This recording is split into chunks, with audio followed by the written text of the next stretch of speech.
Hello students, so in this video we'll discuss chapter number 7, the Constitution of India. So student इस chapter में हम लोग discuss करेंगे India के constitution को. अब कॉन्स्टिट्यूशन क्या है student? The basic rules laws of the country. किसी भी कंट्री के बेसिक रूल्स लॉज जिनके अकॉर्डिंग कंट्री रन करती है उसे ही हम क्या बोलते हैं बच्चा? कॉन्स्टिट्यूशन. तो स्टूडेंट आज जितने भी मॉडर्न स्टेट्स हैं, मॉडर्न स्टेट्स मतलब मॉडर्न कंट्रीज़ हैं, पॉलिटिक्स में स्टेट कंट्री के लिए यूज़ होता है. तो आज जितने भी मॉडर्न कंट्रीज़ हैं स्टूडेंट्स, उन सबका अपना कॉन्स्टिट्यूशन है. ठीक है, कॉन्स्टिट्यूशन में क्या होता है students? Rules and regulation. A constitution is a document. Constitution एक डॉक्यूमेंट है जो कंटेन करता है, जिसके अंदर होते हैं, क्या होते हैं? Rules and regulation. क्यों होते हैं? For the governance of a nation. एक कंट्री को संभालने के लिए, गवर्न करने के लिए जितने भी रूल्स एंड रेगुलेशन की रिक्वायरमेंट होती है वो एक डॉक्यूमेंट में लिखे होते हैं, जिसे हम क्या बोलते हैं बच्चा? कॉन्स्टिट्यूशन. अ डेमोक्रेटिक स्टेट का मतलब क्या है स्टूडेंट? जहाँ पर रूलर्स को इलेक्ट कौन करते हैं वो बच्चा? जनरल पब्लिक या तो सिटीजन्स. एक कंट्री के सिटीजन्स जब मिल के अपने रूलर को इलेक्ट करें तो ऐसी कंट्री को हम क्या बोलते हैं बच्चा? Democratic state. तो a democratic state has a government. हर डेमोक्रेटिक स्टेट की एक गवर्नमेंट होती है, कंप्राइजिंग द इलेक्टेड रिप्रेजेंटेटिव, जिसके अंदर क्या होते हैं? Elected representatives of the people. People कुछ रिप्रेजेंटेटिव्स को इलेक्ट करेगी, ठीक है, जो कि किसको बनाएंगे? गवर्नमेंट को बनाएंगे. Such a state is called nation. और ऐसे स्टेट को हम क्या बोलते हैं students? Nation. Now the constitution of India. अब इंडिया के कॉन्स्टिट्यूशन कैसे बना वो देखेंगे हम लोग. तो पहले हम लोग पढ़ेंगे रोल ऑफ कॉन्स्टिट्यूएंट असेंबली. वो असेंबली बच्चा जिसने वर्ल्ड का सेकेंड लेंथीएस्ट कॉन्स्टिट्यूशन लिख दिया. वर्ल्ड का सबसे बड़ा दूसरे नंबर का कॉन्स्टिट्यूशन हमारे पास है. कमेंट सेक्शन में फर्स्ट नंबर का आपको मुझे बताना है. Second lengthiest constitution is the constitution of India. You will let me know in comment section which is the first lengthiest. ठीक है, तो बच्चा जो फ्रेम किया है हमारे कॉन्स्टिट्यूशन को, किसने फ्रेम किया है बच्चा? कॉन्स्टिट्यूएंट असेंबली ने फ्रेम किया है. Which comprised the representative of the people. जिसके अंदर कौन बैठे थे बच्चा? रूल बनाने के लिए, रेगुलेशन बनाने के लिए, कॉन्स्टिट्यूशन बनाने के लिए representative of the people from every region. हर रीजन से रिप्रेजेंटेटिव आया था, हर रिलीजन से भी रिप्रेजेंटेटिव आया था, और हर लिंग्विस्टिक ग्रुप का था. लिंग्विस्टिक मतलब भाषा को, हर भाषा को रिप्रेजेंट करने वाले लोग भी थे, हर जगह को रिप्रेजेंट करने वाले लोग भी थे, और हर धर्म को रिप्रेजेंट करने वाले लोग भी कॉन्स्टिट्यूएंट असेंबली में थे. तो कॉन्स्टिट्यूएंट असेंबली ऐसा नहीं कि आनंद फानंद में किसी भी व्यक्ति को ले लिया और कॉन्स्टिट्यूशन बना दिया. कॉन्स्टिट्यूएंट असेंबली के जो मेंबर थे वो हर रीजन, हर रिलीजन और लिंग्विस्टिक ग्रुप को रिप्रेजेंट करते थे. Most of the prominent members of the assembly were national leader. Prominent leader थे जो नेशनल रिप्रेजेंटेटिव में थे, नेशनल कॉन्स्टिट्यूएंट असेंबली में थे, वो थे Jawaharlal Nehru, Vallabh Bhai Patel, Maulana Abdul Kalam Azad, V P Sitaramayya, Shyama Prasad Mukherjee, Mrs G Durgabai, Mrs Sarojini Naidu, Mrs Vijayalakshmi Pandit and Rajkumari Amrit Kaur. जो स्टूडेंट डॉक्टर राजेंद्र प्रसाद थे वो कॉन्स्टिट्यूएंट असेंबली के प्रेसिडेंट थे. Doctor Rajendra Prasad was six president. Constituent assembly के प्रेसिडेंट कौन थे student? Doctor Rajendra Prasad. And doctor B R Ambedkar, Bhimrao ji Ambedkar chairman थे ड्राफ्टिंग कमेटी के. वो कमेटी जो कॉन्स्टिट्यूशन लिख रही थी, ड्राफ्ट कर रही थी, उसके चेयरमैन कौन थे? भीमराव अम्बेडकर. और कॉन्स्टिट्यूएंट असेंबली के प्रेसिडेंट कौन थे? Doctor Rajendra Prasad. Do remember both the things. The Indian constitution finally come into force में कब आया बच्चा? ये 26 जनवरी 1950 को.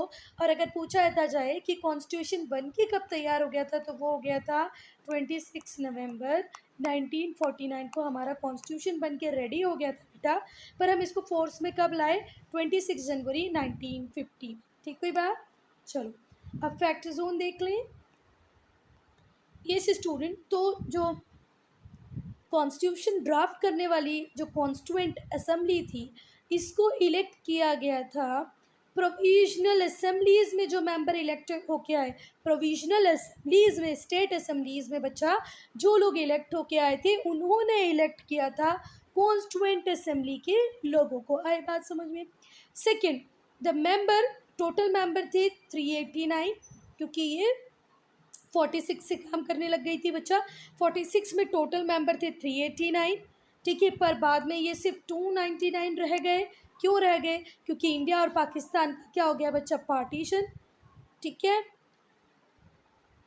ऑलमोस्ट 3 years टू ड्राफ्ट, और इनको कितना साल लगा? 3 years लगे बच्चा ड्राफ्ट करने में, कॉन्स्टिट्यूशन बनाने में।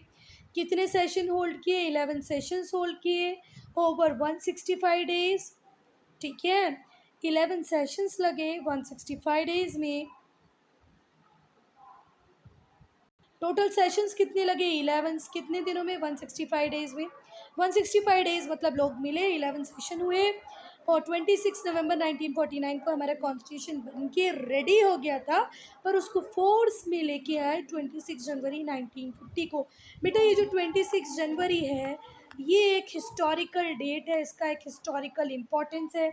इसका एसोसिएशन है 1930 के पूर्ण स्वराज से। किससे?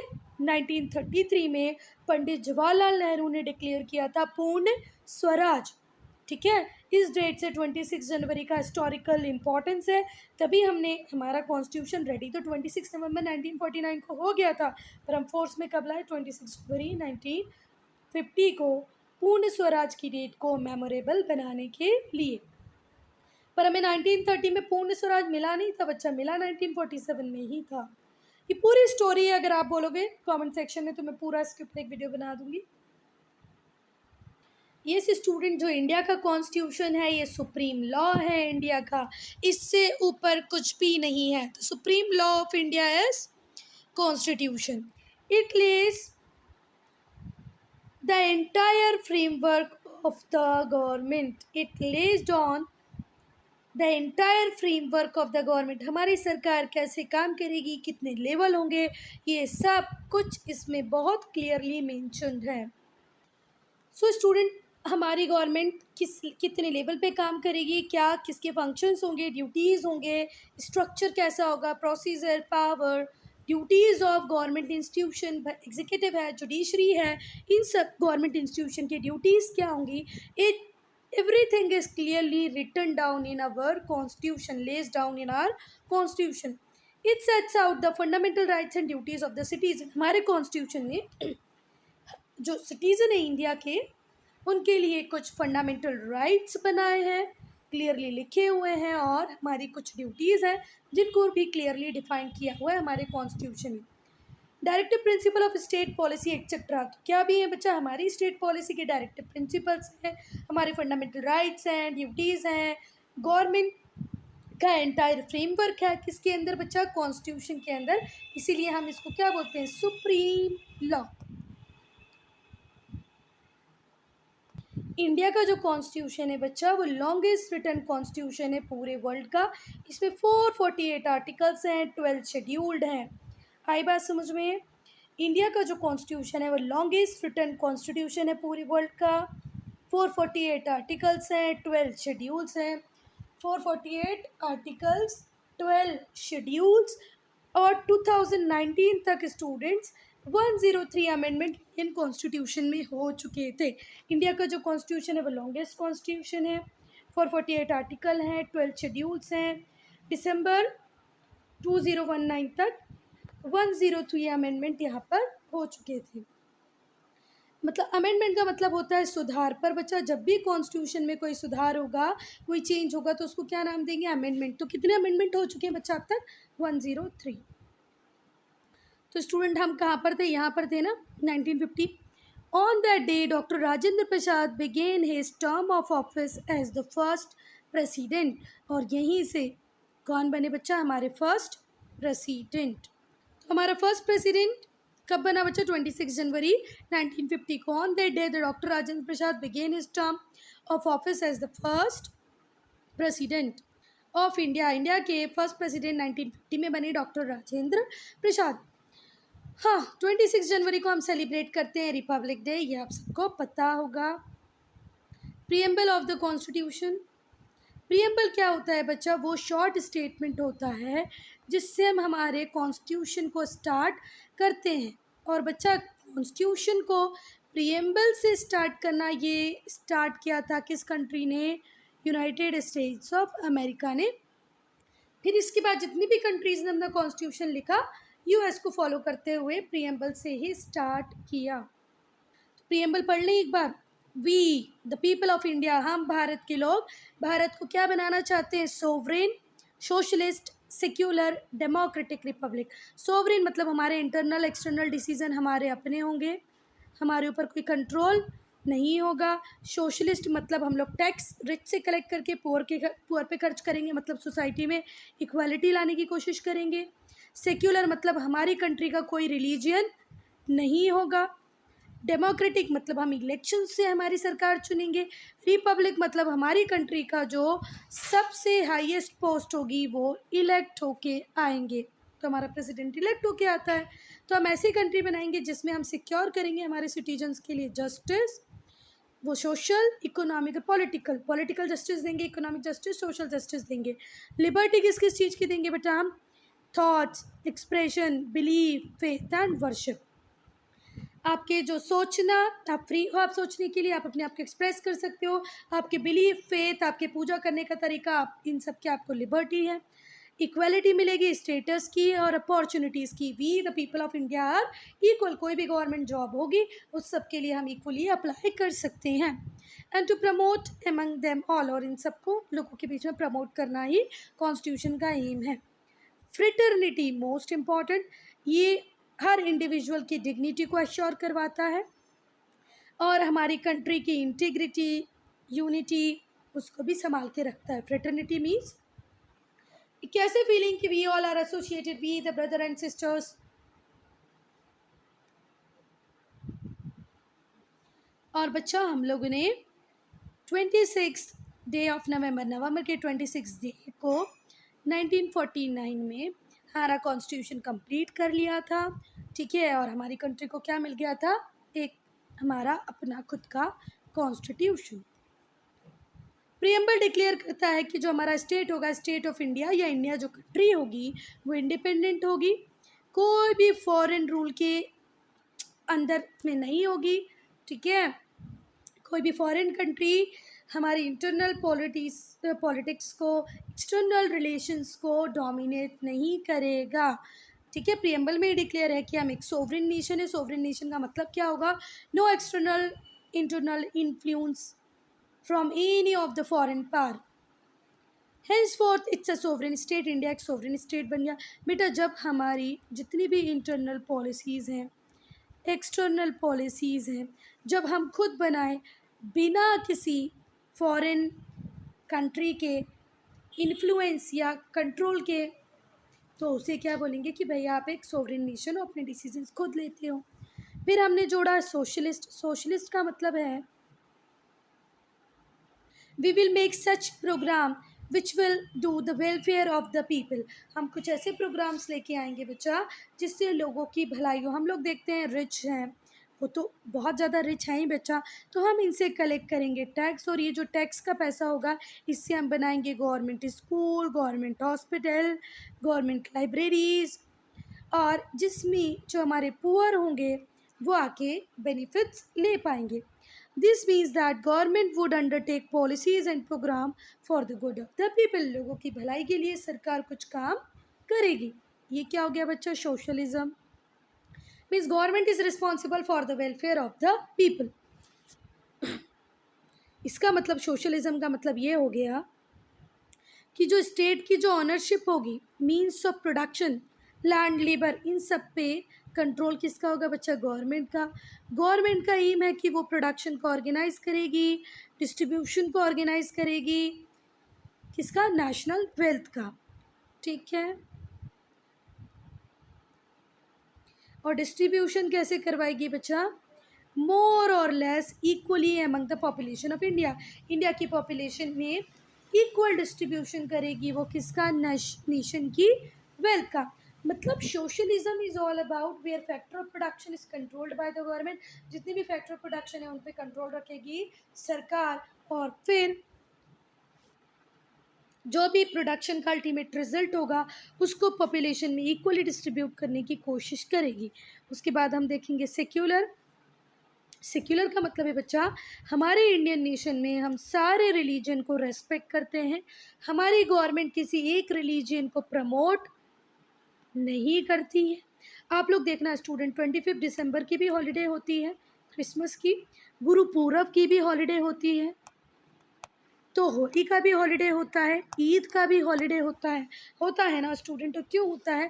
Because we are giving importance to all religion, we are not favouring और promoting any one religion, and if we are doing this it means we are a secular nation. हमारे भारत का कोई धर्म नहीं है। The state therefore gives no grant to any religious institution. किसी religious institution को कोई ग्रांट नहीं मिलेगी। हम एक डेमोक्रेटिक नेशन है। इसका मतलब है जो गवर्नमेंट है वो कैसे चुनी जाएगी, उसको इलेक्ट करने का काम होगा लोगों का, on the basis of universal adult suffrage, मतलब वोटिंग राइट टू ऑल। पहले हमारे इंडिया में वोटिंग एज 21 ईयर होती थी, अब ये वोटिंग एज 18 ईयर हो गई। तो स्टूडेंट्स 1989 तक जो एज थी वोटिंग की, मतलब हमने एक वोटिंग राइट, जैसे हम इंडिपेंडेंट हुए हमने वोटिंग राइट सबको दे दिए, पर वोट कौन डाल सकता था बच्चा? 89 तक, जिसकी एज 21 या उससे ज़्यादा हो। पर अगर आज की बात करें हम स्टूडेंट, तो 89 के बाद से जो वोटिंग एज थी वो लोअर हो गई, थोड़ी सी कम हो गई। वो कितनी हो गई? 18 ईयर्स। गवर्नमेंट का इलेक्शन कैसे होगा student? Universal adult suffrage, it means voting right for all. उसके बाद रिपब्लिक का मतलब क्या होता है बच्चा? रिपब्लिक हम उस स्टेट को बोलेंगे जहाँ पर जो हेड होगा कंट्री का वो इलेक्टेड होगा। हमारे कंट्री का हेड है प्रेसिडेंट, जिसको हम इलेक्ट करते हैं। हमारी कंट्री में कोई किंग, कोई क्वीन नहीं है। रिपब्लिक में कोई किंग, कोई क्वीन नहीं होता है, इलेक्टेड हेड होता है। हम बात करेंगे सोशल जस्टिस की। Essentially mean that there shall be no discrimination on the ground of religion, region, race और सेक्स। ठीक है बच्चा?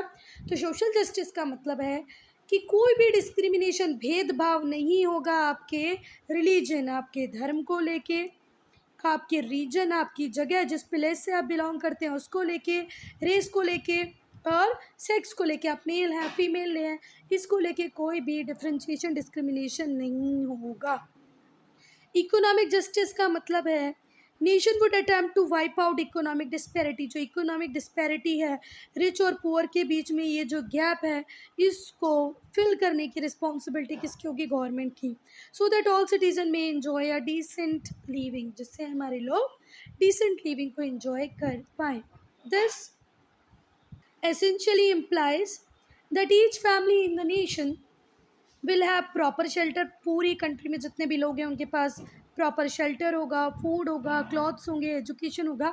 मतलब ये गवर्नमेंट की रिस्पॉन्सिबिलिटी है कि मिनिमम स्टैंडर्ड ऑफ लिविंग तो वो दे दे, छोटा मोटा घर दे दे, फूड दे दे, क्लॉथ दे दे, एजुकेशन दे दे, मेडिकल बेनिफिट दे, किसको? पुअर पीपल को, एंड अर्निंग्स और employment to achieve all these basic need. ठीक है? और उन्हें एम्प्लॉयमेंट प्रोवाइड कर दे जिससे कि ये बेसिक नीड्स उनकी पूरी हो जाए। पॉलिटिकल जस्टिस की अगर हम बात करें, ये प्राइमरली रिलेट करता है राइट टू वोट से।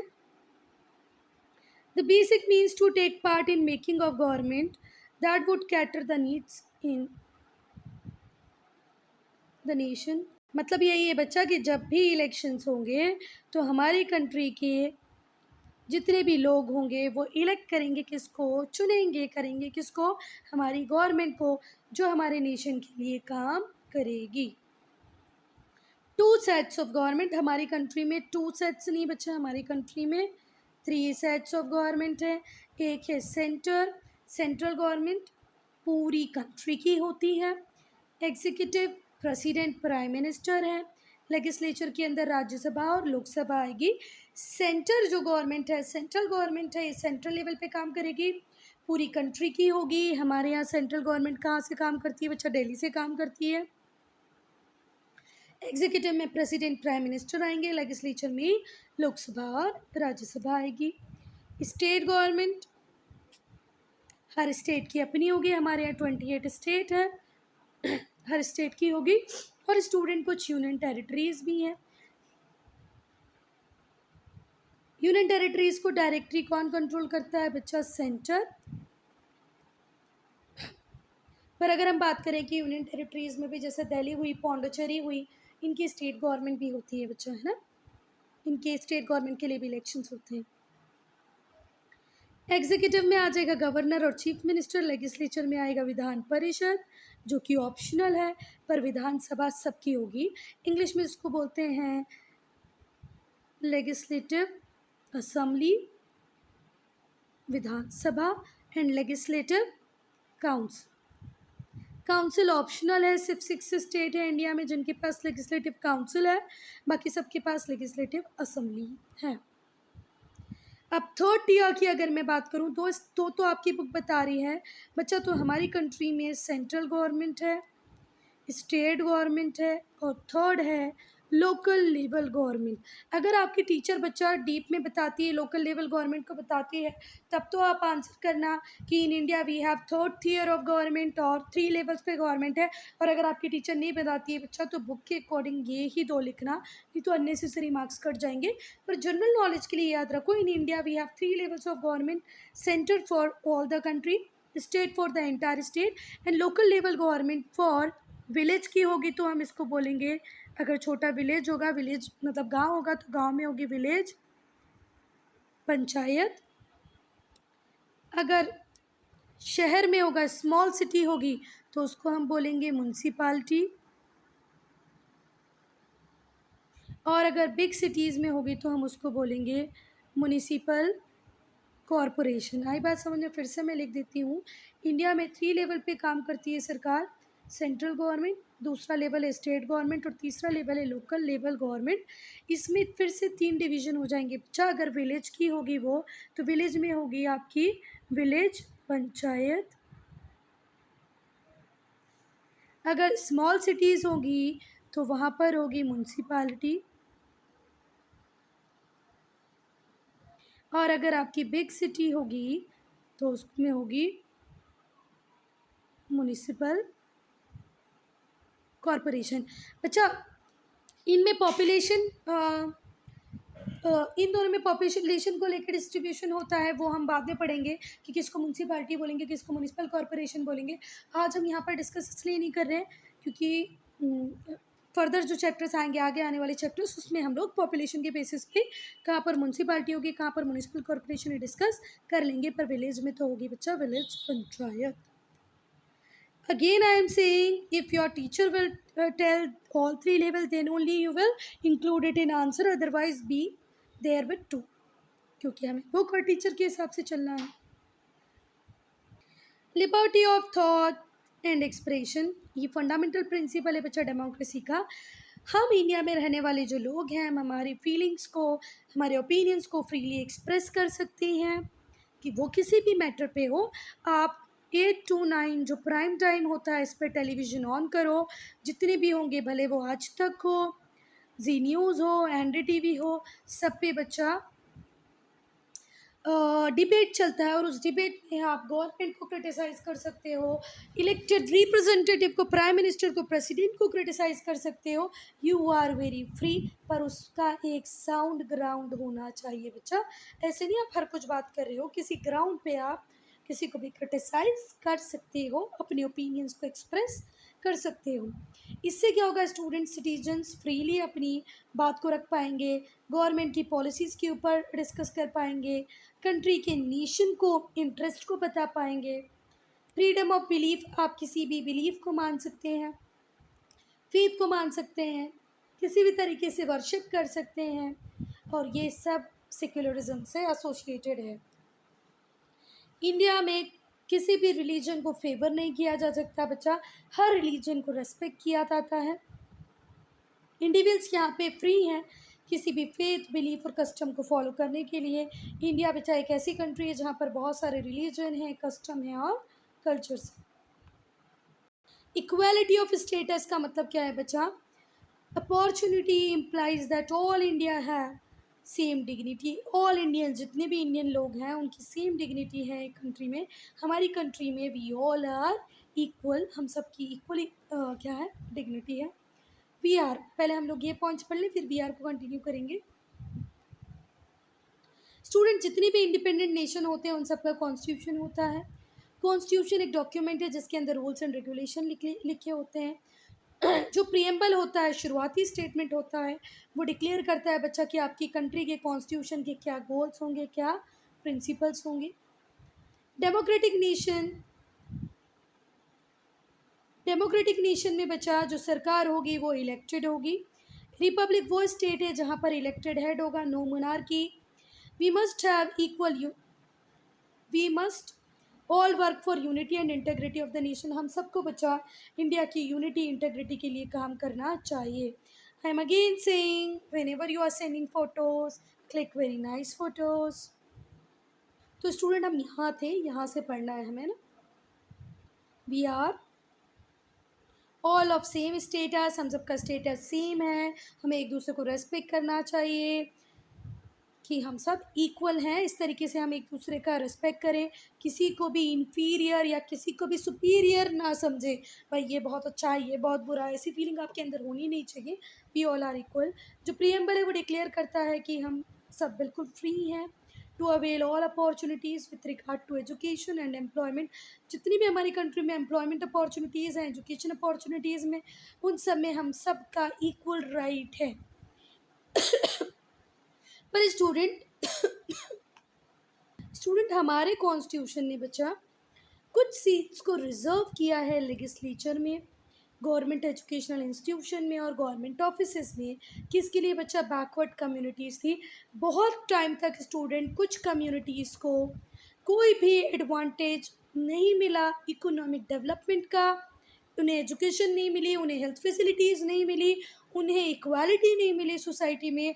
तो उन्हें अपलिफ्ट करने के लिए बच्चा उनके उनको मेन स्ट्रीम में लाने के लिए हमारे कॉन्स्टिट्यूशन ने उन्हें क्या दिया है? रिजर्वेशन। कहाँ का रिजर्वेशन दिया है बच्चा? उनके लिए सीट्स रिजर्व होती हैं लेजिस्लेचर में, गवर्नमेंट एजुकेशनल इंस्टीट्यूशन में, गवर्नमेंट जॉब्स में। किसके लिए? बैकवर्ड कम्युनिटीज़, स्पेशली इसमें SC, schedule caste, schedule tribe, ST and other backward caste. अब ऐसा क्यों किया है स्टूडेंट्स? अब आप बोलोगे मैडम आप तो बोल रही थी we all are equal, equality है, फिर इनके साथ ऐसा क्यों किया बच्चा? क्योंकि ये कम्युनिटीज़ को एक्स्ट्रा सपोर्ट की रिक्वायरमेंट थी उनके सोशल और इकोनॉमिक इम्प्रूवमेंट के लिए। बच्चा आपको पता भी नहीं है कि शेड्यूल कास्ट, शेड्यूल ट्राइब ने बहुत एक ऐसा टाइम देखा है जो भगवान किसी को ना दिखा है, इनके साथ बहुत एट्रोसिटीज़ हुई हैं और करने वाले कौन थे? High caste people. तो अब इन्हें हमें कुछ ना कुछ बेनिफिट देने पड़ेंगे so that they can into the mainstream, so they are brought at par with the rest of the nation। Nation तक इनको, नेशन के स्टैंडर्ड तक इनको लेके आना है, तो we have to give them reservation. Now fraternity, अब फ्रेटर्निटी क्या है बच्चा? Feeling of brotherhood, we all are brothers and sisters. इससे क्या होगा बच्चा? हम एक दूसरे की तरफ इक्वालिटी से देखेंगे। फ्रेटर्निटी का मीन्स होता है, fraternity means that each person should understand and be tolerant towards the other individual। आप एक दूसरे को समझें और इनटॉलरेंट ना हो बच्चा, एक दूसरे की फीलिंग्स, फेस्टिवल्स के लिए, लैंग्वेज के लिए टॉलरेंट बिहेवियर रखें, क्योंकि हम एक नेशन का पार्ट है, हमें यूनिटी बनाए रखनी है। तो फ्रेटर्निटी एक इम्पॉर्टेंट बात है। ये ध्यान रखें, we all are brothers and sisters, भले ही आप किसी भी कम्युनिटी से बिलोंग क्यों ना करते हो। इंडिया में 2 सेट्स हैं गवर्नमेंट का, फिर से वही बात होगी बच्चा, इसी को हम फेडरल स्ट्रक्चर बोलते हैं। फेडरल स्ट्रक्चर का मतलब है where you have more than one level of government, where you have more than one level of government, we can say that it's a federal structure। We have adopted these form of government from United States। और कहाँ से federal structure लिया है बच्चा हमने? United states of America से। हम लोगों ने पार्लियामेंट्री टाइप ऑफ गवर्नमेंट लिया है, जो कि कहाँ पर है? यूनाइटेड किंगडम में। देखो बच्चा, हमने 2 forms of government state, central और लोकल लिया है, चलो 2 फॉर्म लिए हैं, थर्ड को हमने बाद में ऐड किया है। वो कहाँ से लिए? यूनाइटेड स्टेट से।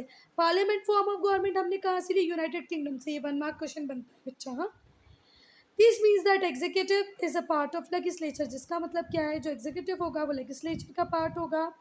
We do not have two separate election, we do not have a separate election to elect executive. Executive को इलेक्ट करने के लिए हमने सेपरेट इलेक्शंस नहीं रखे हैं, क्योंकि एग्जीक्यूटिव किसका पार्ट है बच्चा? लेजिस्लेचर का पार्ट है। जुडिशरी हमारी कंट्री की इंडिपेंडेंट बॉडी है, इसका कोई भी कनेक्शन लेजिस्लेचर और एग्जीक्यूटिव से नहीं है। हाउएवर जुडिशरी को हमने जुडिशियल रिव्यू का पावर दिया है कि लेजिस्लेचर से कोई लॉ बन के ऐसा आ जाए जो कंट्री के बेनिफिट में ना हो, तो हमारी जुडिशरी उस पर जुडिशियल रिव्यू देगी और बोलेगी भाई ख़त्म करो इस लॉ को, ये बिल्कुल भी कंट्री के बेनिफिट में नहीं है। This means that the supreme court and high court have the power to review और check the law pass by union. Union जो यूनियन मतलब सेंट्रल गवर्नमेंट या स्टेट लेजिस्लेचर से जो भी लॉ पास होगा उसको रिव्यू कर सकती है हाई कोर्ट और सुप्रीम कोर्ट। अगर उसको लगता है कि this particular law is not in a benefit of the country और द स्टेट, वो प्रेशराइज करके उस लॉ को हटवाएंगी और हमारी गवर्नमेंट को ये बात सुननी पड़ेगी that they are not contradictory to the law of constitution. ये बिल्कुल ध्यान रख के लॉ बनाए कि वो लॉ हमारे कॉन्स्टिट्यूशन के किसी लॉ के साथ में कॉन्ट्राडिक्ट ना कर रहा हो। So student, I'm ending this video here only. If you have any doubt, any problem, to write in comment section.